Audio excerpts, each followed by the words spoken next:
3/4 of all land on Earth are now significantly affected by human activity. The few remaining pockets of wilderness left are themselves at risk of becoming ecological deserts. Agriculture, industry, urbanization, climate change, and hunting, all these decimate ecosystems and destroy biodiversity. 60% of the world's animals population have been wiped out since the 1970s. Scientists claim that the planet is witnessing a mass extinction. In response, a worldwide movement is now underway to rewild the countryside to restore land to nature. One initiative at the tip of South America is exceeding all expectations.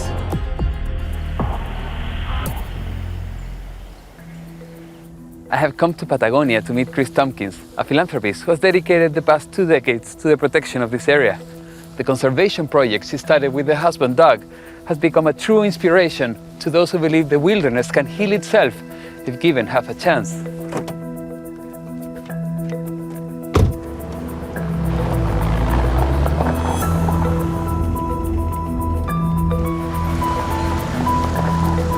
Patagonia is a vast region of mountains and forests spanning southern Chile and Argentina. Though famous for its stunning landscapes, for centuries it has been an important region for livestock farming, and many of its grasslands have been grazed bare. At the region's heart lies Patagonia National Park. I'm here to find out how this became one of the biggest conservation projects in history. Hello. Hello, nice to meet you. Yeah, I'm Miguel. I'm Chris Tompkins. What have you, It'll do. A former CEO of outdoor company Patagonia, Chris married Doug Tompkins, an entrepreneur and adventurer who had founded rival brand The North Face. Both brands made environmental protection central to their company ethos, but Chris and Doug wanted to do more. From the early 90s, bought over $300 million of land for preservation across Chile and Argentina. They built parks, complete with lodges, campgrounds and trails to support ecotourism. After Doug's sudden death in 2015, Chris has carried the mantle as president of their foundation, Tompkins Conservation. What was it you saw here that made you take a decision that would change, the next 20 years? I didn't see it, frankly. Doug is the one who saw it. He saw a landscape that was beat up and miles of fence line to take down, and Doug convinced me this was the conservation chance of a lifetime. In 2004, in the Chacabuco Valley, Chris and Doug bought this sheep ranch of almost 200,000 acres of overgrazed grasslands. They set about returning it to nature, along with a handful of smaller farms, using a process called rewilding. Rewilding is the restoration of an entire ecosystem to its natural state by removing foreign species while reintroducing and protecting native ones. It begins with the removal of livestock, allowing the vegetation to flourish. This encourages insects and other little animals, attracting birds and other small predators. Removing fences allows the return of herbivores, which are preyed on by apex predators, those at the top of the food chain, which then also multiply. Species in critically low numbers or totally absent are rehabilitated. Ultimately, prey and predator populations regulate one another, and the ecosystem evolves into a balanced and self-sustaining wilderness. When we bought this property, there were probably 500 miles of fence line that needed to come down. And when you take the fences down, you see wildlife coming back in because for 80 years, it's been excluded from the best grasses. Right. Fences are to keep wildlife out of the best grasses and keep your livestock in the best grasses. So it's very exciting to see the grasslands and the forests begin to restore themselves. And that's the joy of taking fences down. One animal benefiting from this grass is the guanaco, a close relative of the llama and a keystone species. That is, one that plays a crucial role in the functioning of the ecosystem. It's not often you see one by itself. They're pretty emblematic of the Patagonian steppe. If they're plentiful and they're calm like this one is, then you know that the system is coming back and that they feel no threats. Of course. And that's what you're going for. I want to see what rewilding looks like up close. Christian. Hola Miguel, ¿cómo estás? Bien, nice to meet you. Christian Saucedo, the park's director of conservation, has agreed to show me. Christian has been a guiding hand on the rewilding process since the park's beginning, so no one knows the flora and fauna here better than him. En route, we bump into a few of the locals. That is a pygmy owl, nocturnal, but the pygmy owl is in some way diurnal as well, and it's part of the community of raptors of this park. The pygmy owl preys on small birds, rodents, and insects that thrive in healthy grassland. Christian takes me to the edge of the park where it borders on a working ranch. The difference in the grass on either side is striking. Here is a good example of what happened in one place where you remove the livestock and one place where landowners decide to put more livestock than the land is able to support in terms of food.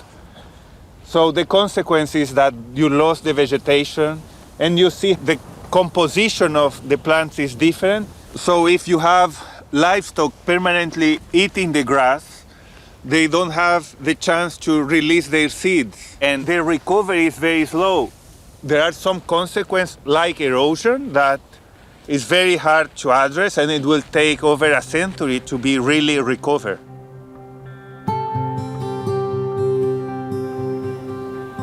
On the eastern edge of the park, Christian and the team have established a breeding center for an endangered relative of the ostrich called the Darwin's rhea. Young rhea are artificially incubated and brought here to acclimatize before being released.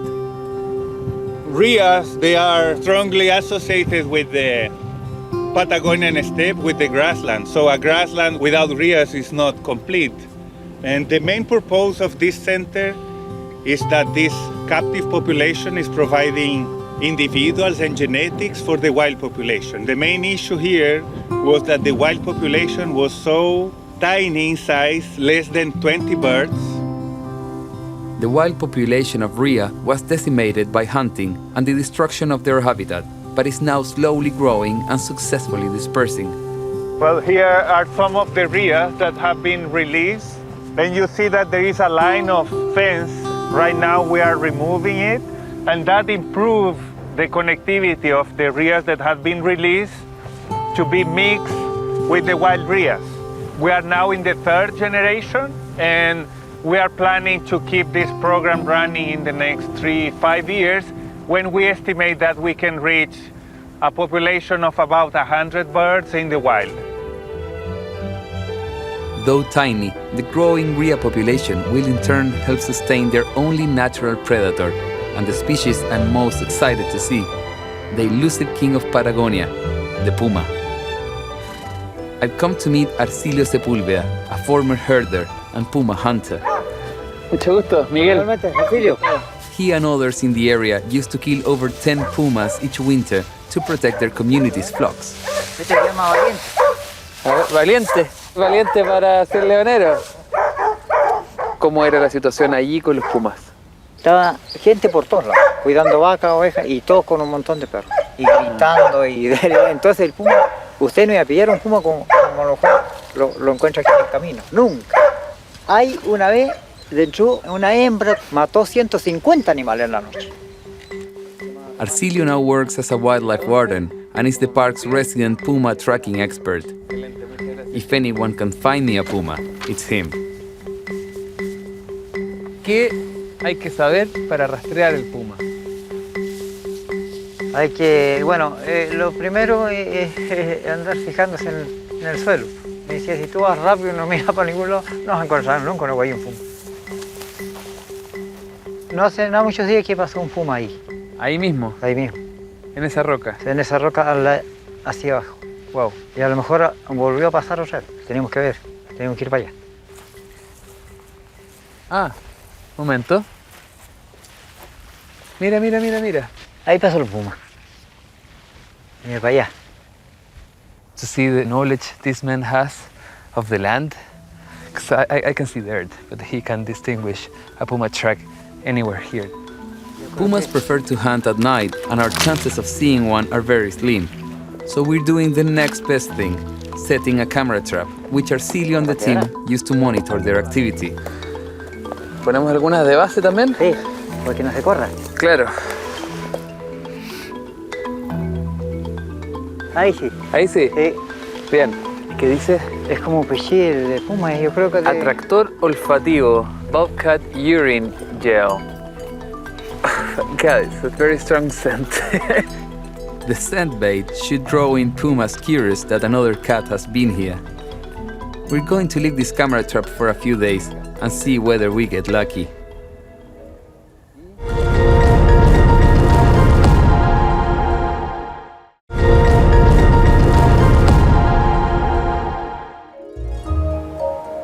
It may be hard to actually see a puma, but for Chris, their return is incredibly important. Predators have been systematically persecuted for decades and decades, so their numbers get precariously low. Every ecosystem has what's called their apex species. Here in Patagonia, it's pumas, and if you take out the very top predator, everything cascades down from that and comes out of order. Even though it's early here in the park in terms of rebalancing, we can see some big changes.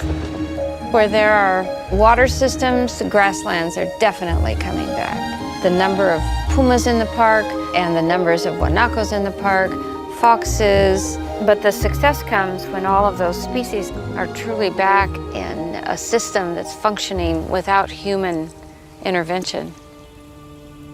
As well as helping to clean air and water, large expanses of forest and grassland also naturally sequester carbon, a crucial way to mitigate climate change. These regenerating forests also play host to a creature so rare it's almost mythic, and its rehabilitation could be the park's single biggest challenge. 2 wildlife rangers have promised to help me find it. Hola. Hola, ¿cómo estás? Hola, hola. ¿Cómo estás? Miguel, mucho gusto. Daniel. Hola, Daniel. Daniel y Daniel. Daniel y Daniel. Perfecto, padre e hijo. Perfecto. Cuéntame, ¿qué vamos a hacer hoy día? Bueno, vamos a salir a ver unos par de guamules. Aquí tenemos una hembra con una cría y ¿Por un esta macho zona? en esta zona. Daniel tracks mule deer using telemetry. This antenna detects radio frequencies emitted from collars on the deer. Con esta pudimos saber a qué distancia más o menos están los animales. Ya. Todos tienen distinto collar y distinto número. Entonces, de acuerdo al número, nosotros sabemos qué animal estamos siguiendo. Perfecto, aquí tienes el 92. Claro, sería un macho, no me olvide. Ah, ¿Ya? En este caso estaría acá. ¿Ya? debiera estar por ese bosque de allá. Claro. Habitat destruction and poaching have brought the huemul, sometimes called the South Andean deer, to the brink of extinction. There are fewer than 2,000 left in the wild, just 1% of the original population, all of them in Chile and Argentina. ¿Y cuál es el sentido? Para que Saber sea. cómo crece la población para conocer los depredadores que tiene la población. Ajá. Y también conocer el desplazamiento de ellos y el movimiento, de qué se alimentan, cómo se forman los grupos y con quiénes se juntan.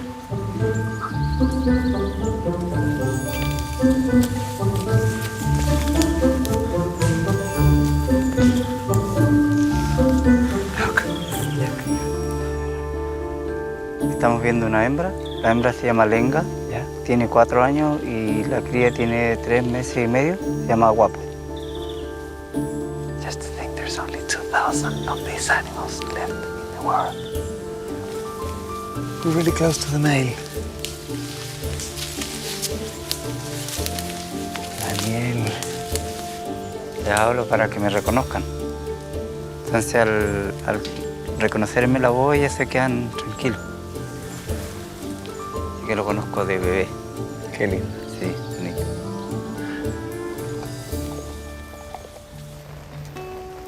Daniel invites me back to his family home to meet his wife, Bella. Their family comes from a long line of gauchos, ranching people found across Patagonia, who are often fiercely proud of their way of life. Many gauchos in the nearby community of Cochrane see conservation as a threat to both their livelihoods and their culture. Daniel worked on the old ranch as a shepherd for 6 years before taking a job conserving huemul in the park that replaced it. Para la gente que todavía vive en el campo o sigue siendo gaucho, por ejemplo mi familia, mi hermano, ellos no les gusta que hayan parques ni reservas. Sienten que la estancia era una tremenda fuente de alimentación para Cochrane. ¿Y qué les dices tú sobre lo que haces, sobre lo que pasa acá? Bueno, de repente trato de hacerlo entender que fue lo mejor que puede haber pasado, de que el parque pase a, o sea, la estancia ganadera pase a ser parque. Porque en realidad como huemules en el mundo quedan muy poco, es como un lugar para poder volver a recuperar la especie. Those still ranching also complain that pumas leave the park to kill their livestock. All 16 people working on the ranch when it was closed were then employed at the park, 8 of them as park wardens like Daniel. By 2018, the park employed more than 90 people during high season.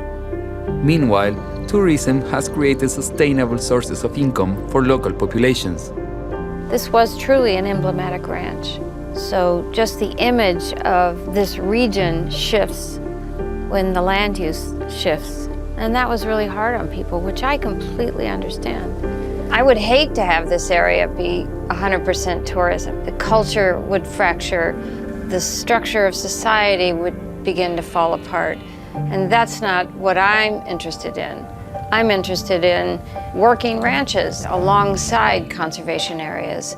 So there's dignity and health on both sides. But when Chris and Doug started buying land, local grievances were just the beginning. Some Chileans said it was a US land grab, a plot to control the country's water, or even establish a Zionist state. The Tompkins also infuriated conservatives when they joined a popular campaign to stop a giant dam project near the park. But their high-profile role in the movement, in which thousands took to the street, forcing the government to reject the project, won them many admirers across Chile. One way their foundation hopes to contribute to local communities, while also convincing them of the benefits of conservation, is through a free education program. Education officer Jorge Molina is leading a school group from the nearby settlements of Tranquilo and Murta on a 2-day trip. 1800. ¿En qué año nacieron ustedes? En 2004, 2005. 2005 estaría por aquí, mira, avanza hasta ahí. ¿Ves lo que se apaga? ¿Qué simboliza lo que se apaga? Extinción. Extinción, excelente. La extinción es que tú no vas a ver nunca más a esos seres que desaparecen. ¿Cuál es el trasfondo de donde vienen estos niños? Ellos son de 2 localidades que tienen harta historia rural y eso es tremendamente significativo porque significa que hay niños que todavía están viviendo en el campo y que tienen cercanía con el campo. Tenemos que cambiar esta lógica del campo enemigo de la vida silvestre. Eso es algo que estamos de a poco a través de la educación mostrándole a estos chicos que la naturaleza no es hostil. O sea, esto es una sala de clase gigantesca. Ese es el único cambio que hay que hacer en la mente para un profesor. Porque lo primero que te dicen, no, es que los niños van a correr y se van a morir, se los va a comer el puma. Se desordenan un poco, pero ya es cosa de tiempo y nadie los está controlando, mira. Despite living in the countryside, for some of these kids, it's their first time camping in the wild. Bueno, compadre, ¿qué es lo que aprendieron hoy día? Mostrar los de los años en el museo, que en sus tantos años van a ver una cantidad muy poca de animales. Si los conocíamos, igual cuidarlos para los nietos y para los futuros niños que vienen.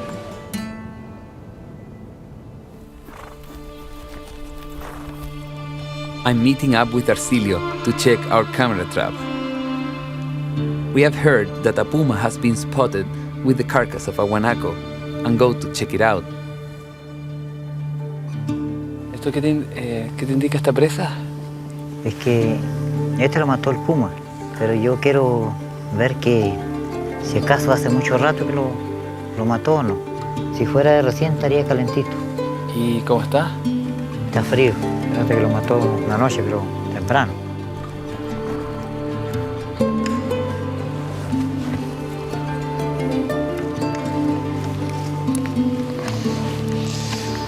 De aquí sacamos la tarjeta.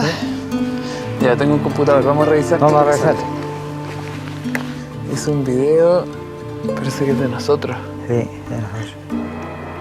Si no pasa nada, nos tomamos fotos. Bueno, lo intentamos. Sí, pues lo intentamos. Si no, ¿Y esto es algo que les pasa? sí, siempre. Hay lugares que no pasan, ¿no?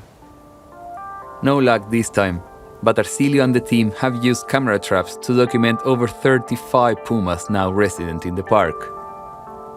With balance returning, the Tompkins Foundation feels ready to do what they have always done with their parks, donate it to the state.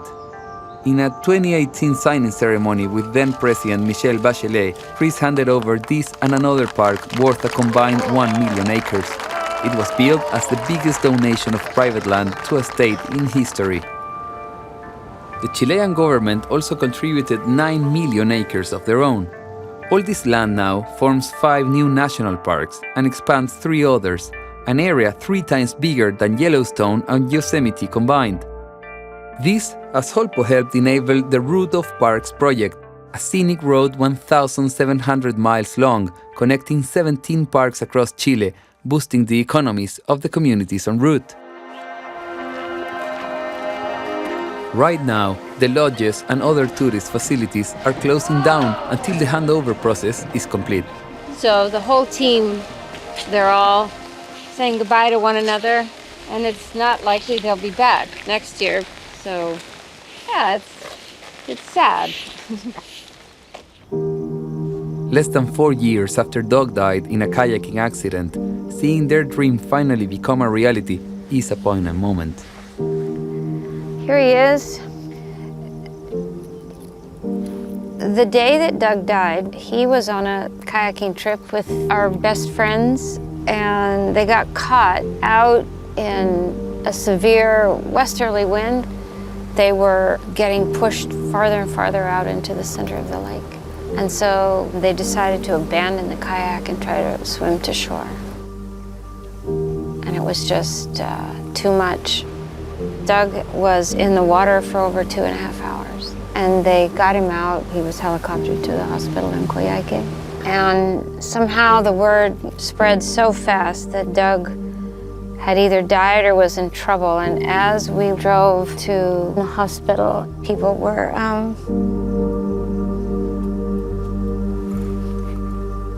taking their hard hats off and opening up. It was amazing. I really thought, God Almighty.